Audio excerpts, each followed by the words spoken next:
이야기를 나누지 못했던 부분. 청와대 하명 수사. 아, 이거 네네. 윤석열이가 완전히 조작한 수사거든요. 그렇죠. 완벽히 조작한 수사. 일명 문재인 청와대 하명 수사. 요걸로 이제 무려 13명 기소했어요. 네. 아, 근데 5년 7개월 만에 거의 대부분 무죄 결론이 났는데 그렇습니다. 그 사이에 실제로 아. 돌아가신 분들이 계시다는 거예요. 예. 그 부분에 대해서만 조금 뭐 가장 잘 알고 계실 테니까 좀 짚어주시면 좋을 것 같습니다. 얼마나 이 검찰권의 남용이 얼마나 무섭고 얼마나 폭력적인지를 알 수 있는 대목입니다. 네. 제가 참 이거를 잊어버리려고 해도 잊을 수 없는 이유가 이 사건으로 이제 유명을 달리하신 분들이 있고 그러니까. 그분들이 참 힘없이 이렇게 어찌 보면 검찰의 그 무도함 앞에 그냥 쓰러져 간 거 사건이 돼 있어서 너무 좀 마음이 아픈데요. 우리 저 변호사님 두 분은 잘 아시겠지만 검찰이라는 데가 지들이 어떤 타겟을 설정하고 사냥을 시작하면 그 과정에서 희생되는 어떤 사람들의 삶에 대해서는 아무런 그렇죠. 관심이나 배려가 없습니다. 없어요. 그리고 네.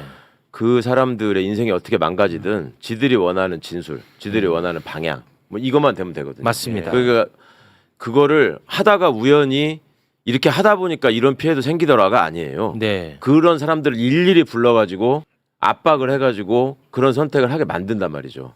그러고 나서 윤석열 같은 놈이 하는 얘기가 아니 뭐 잘못한 게 없으면 왜 그러냐. 맞아요. 그렇게 얘기했어요. 있다고 실제로. 얘기를 합니다. 네.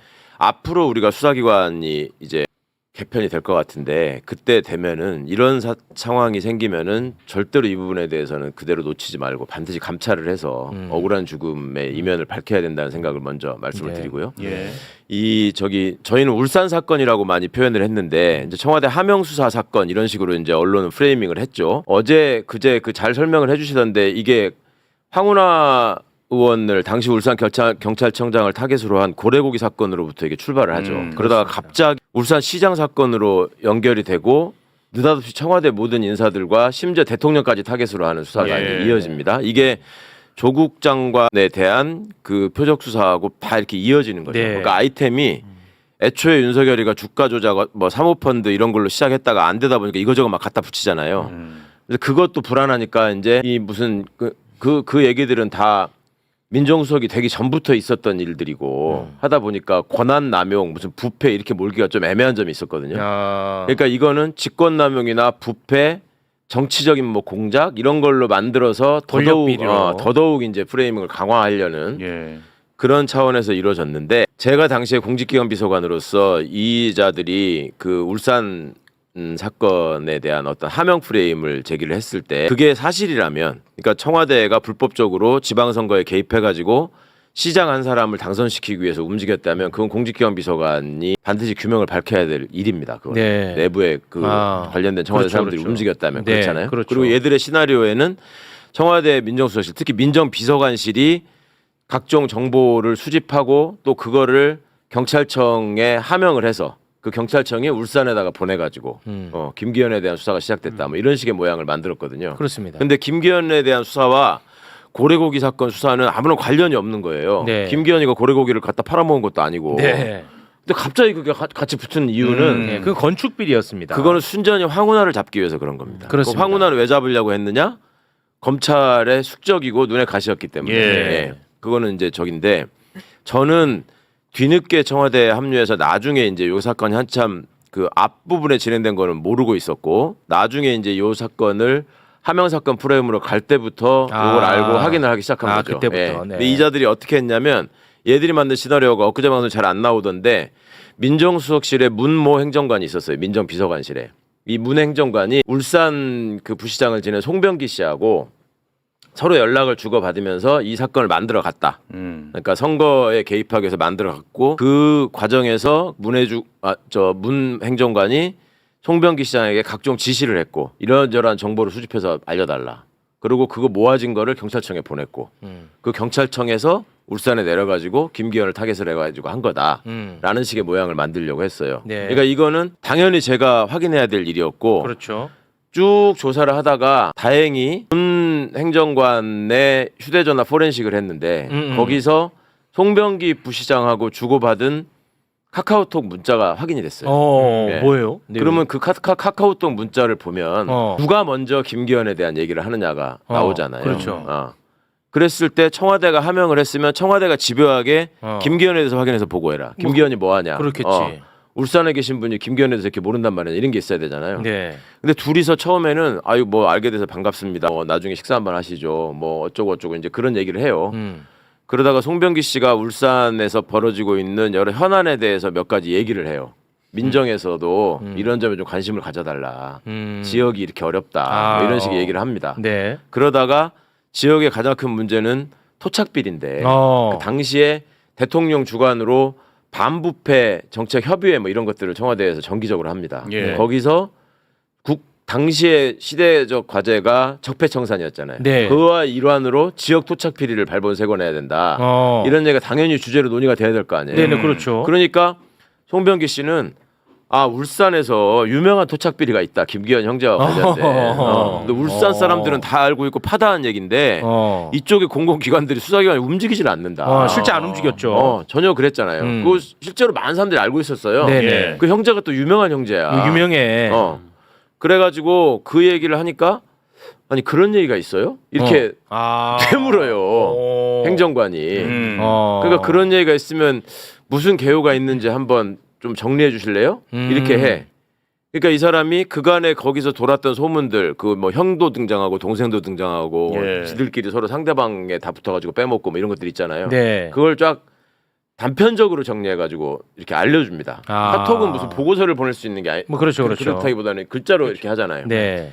그래서 이거는 하명의 실체가 없고 우연히 첩보 수집하는 과정에서 첩보로 민정비서관실의 행정관이 확인한 내용을 진위를 확인해봐라라고. 왜냐하면 민정비서관이 직접 수사권이 없으니까. 그렇죠. 그리고 지방의 자치단체에서 벌어진 일이잖아요. 그렇죠. 그러니까 경찰청에다가 확인해보라는 협조 공문을 보내는 겁니다. 그거 안 했으면 오히려 처벌받았을 겁니다. 네. 그 반대로 이제 했던 게 얘들이 그 즈음에 또 엮었던 게 그거죠. 그 김태우가 무슨 내부 제보를 했네 어쩌네 하면서 뭐 저 금융위원회 뭐 유재수 국장이 뭐 어쩌고저쩌고 했는데 그거를 청와대에서 감찰을 무마하고 덮었다. 네. 그 소위 유재수 감찰 무마 사건이라는 게 네. 앞에 또 있거든요. 네네네. 조국을 공격하는 테마로.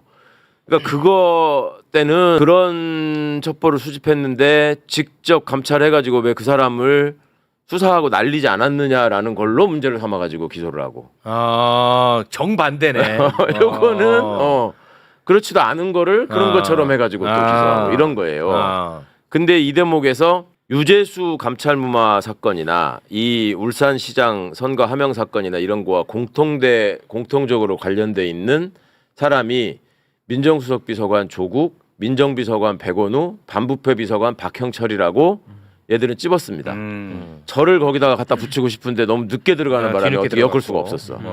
그런데 이거에 관해서 제일 관심을 가지고 열심히 움직인 건 박형철 비서관이었어요. 박형철 비서관은 지금 많이 안 알려져 있는 이름인데 윤석열이가 국정원 댓글 사건 수사를 하다가 그 수사 팀장이라고 하면서 좌천되지 않습니까? 나중에 박근혜 때 네네네. 최동욱 날아가고 네네. 윤석열 날아가게 되잖아요. 네. 그때 부팀장이 박형철이에요. 박형철은 그러면 검사예요? 검사였다가 그 건으로 사표를 내고 나와서 변호사를 하다가 문재인 정부 출범하면서 반부패 비서관으로 들어옵니다. 검사 출신. 그래서 결과적으로 지금 이제 되새겨 보면 윤석열의 충실한 빨대 역할을 했죠. 박형철이 청와대 안에서 벌어지는 모든 일들에 대한 빨대 역할을 하고 그 다음에 윤석열이가 추후에 벌이게 된 여러 가지 공작적 사건의 설계자로서 참여를 하죠. 그러니까 윤석열이가 여러분 지금 보시는 것처럼 그런 거를 일일이 세밀하게 이게 확인하고 만들 수준의 사람이 아니잖아요. 그렇지. 그 밑에 똘마니들이 있는 거거든. 네. 그게 이제 윤석열 똘마니들이 그 윤석열 라인이라고 해가지고 윤석열 때 출세한 놈들이 거기 쫙 있어가지고 이렇게 만들면 됩니다, 이렇게 만들면 됩니다 하는 게 쭉 있는 거고 거기에 이제 행동대장급인 게 한동훈이가 있는 거고 그러니까 김건희가 한동훈이를 정말 황당하게 생각하는 거고 오늘날의 그 모습에 대해서 그리고 검찰 안에서만 있어서 가지고는 목표를 달성하기가 어렵잖아요. 얘들의 목표는 쿠데타인데 그러면 그 안에 심어놓은 놈이 하나 있어야 될 거 아니에요. 그게 박형철이야. 박형철이야. 근데 이게 어떻게 해서 제가 아이고. 지금 이런 식으로 단정적으로 말씀을 드리냐면 거의 처음 말씀을 드리는 건데 이 사건이 진행될 때 박형철이가 이 유재수 사건과 관련해서 동부지검에 조사를 받으러 갔다 옵니다. 근데 그 전에 유재수 사건은 특별감찰반, 반부패 비서관 산하에 있는 특별감찰반이 했던 저기 첩보 수집이라는 거고 그 특별 감찰 반원 중에 하나가 김태우였어요. 근데 그 김태우가 본인의 그 여기저기 다니면서 이게 지가 특별감찰관 소속이라고 하면서 여기저기다가 지가 사무관 승진해야 되니까 뭐 자리를 만들어라. 내가 뭐 이거 해야 되니까 이거를 해달라.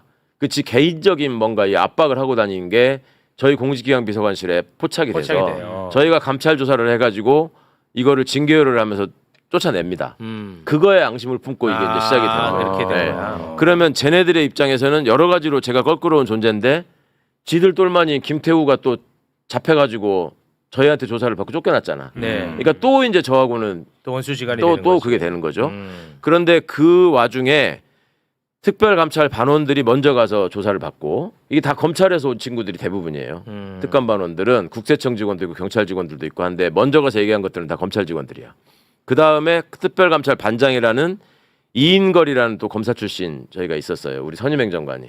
이인걸이가 가서 조사를 받고 그 다음에 박경철이 갔다 오는데 그 다음에 그거를 주말에 갔다 왔는데 가기 전에는 그게 담당 검사가 주진우인가 이정섭인가 그랬어. 근데 가기 전에는 아유 뭐 그것들 뭐 제가 가가지고 다 설명하면 다 이건 정리될 사건입니다.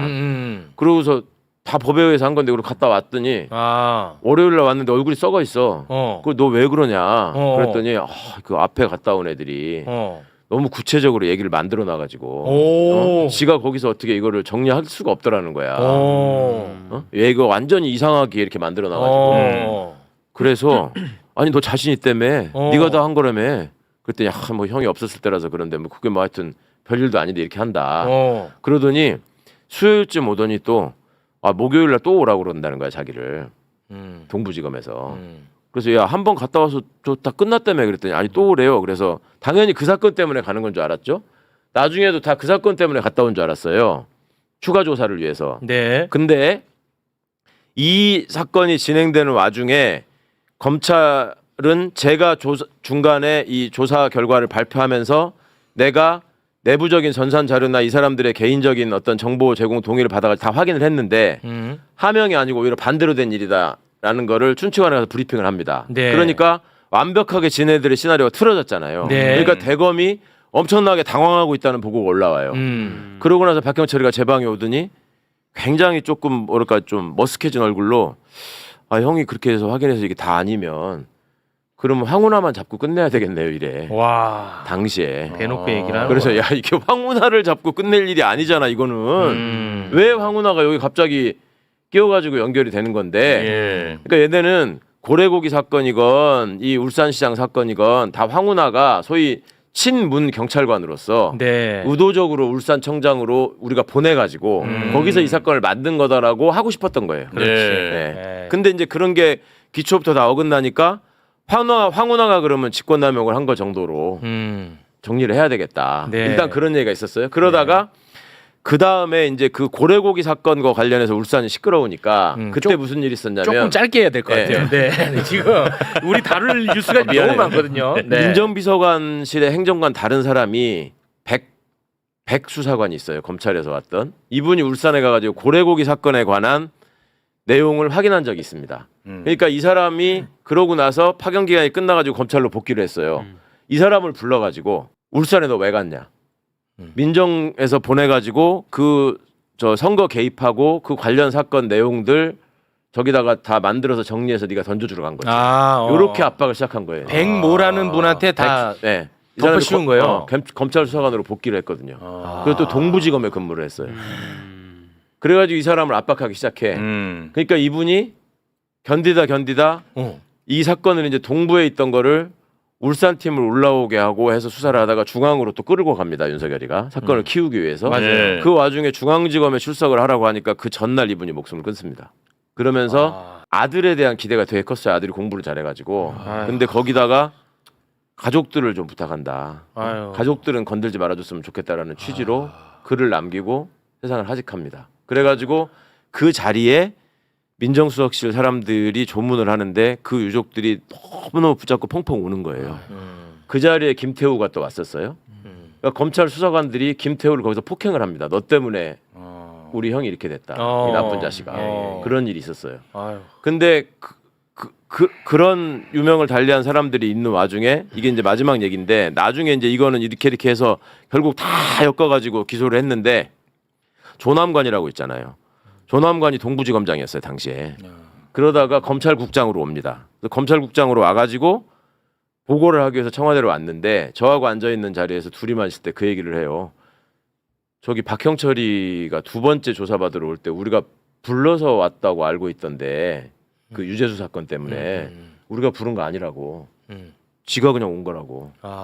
그래서 우리가 깜짝 놀랬다고. 그러는 거예요. 그래서 그게 무슨 말이냐. 그랬더니 박형철이가 와가지고 울산 사건을 이렇게 저기 해서 한 거라고 얘기를 해서 그게 시작됐다는 거야. 근데 그 전에 박형철이가 저한테 윤석열이를 만나러 갔다 왔다. 아크로비스타에. 아 그래요. 가서 술 먹고 밥 먹으면서 그걸 이 이제 사건에 기획을 관해서 한 거지.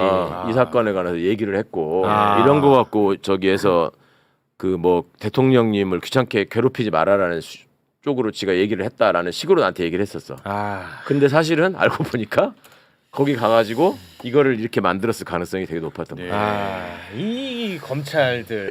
이게 진짜 이게 돌아가셨어. 결국은 이 덤터기다 씌우려고 하다 보니까. 가족하고 주변 다. 그러니까 이분이 평생을 검찰 수사관으로 있었고 청와대에 뽑혀올 정도로 유능한 사람인데 왜 그랬겠냐고요. 네. 이게 윤석열이가 어떻게 할지 알거든.